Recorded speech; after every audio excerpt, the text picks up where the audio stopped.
Walks are also treacherous for many people as they struggle to get around today.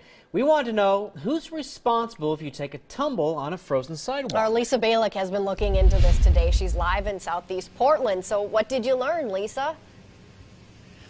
Jennifer, I found out it has to do with who owns the property next to where you fall. It's their responsibility to keep this area clear within a reasonable time, like now, and if not, they could be liable. Walking to work turned into work to walk, with icy sidewalks on just about every block in the metro area.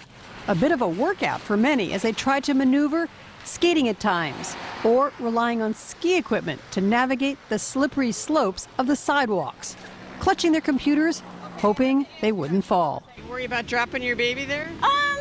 I'm walking really carefully. I was a little worried, but I'm doing okay. So What are the sidewalks like?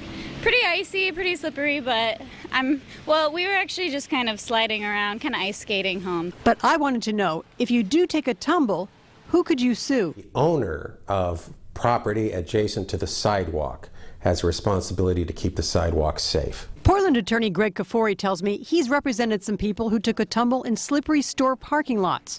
But it's not so easy to prove it's the property owner's fault.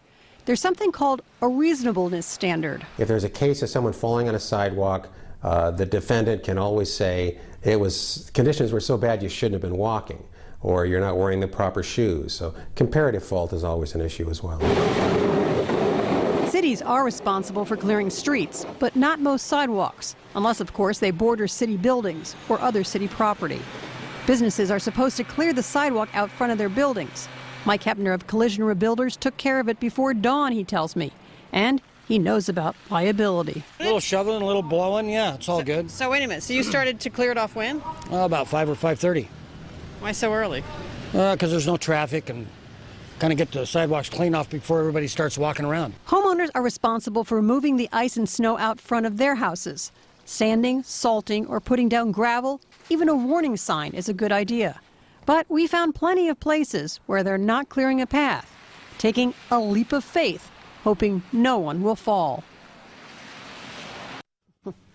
Now, of course, your homeowner's insurance and commercial property insurance does help cover something like this in case you do get sued. But it's a good idea, even if you've got just a little bit of stuff out there tonight, to clear it off, because likely this is going to turn to ice and be pretty slippery again tonight and especially tomorrow morning. Live in Southeast Portland, Lisa Balick, KOIN 6 News. Yep.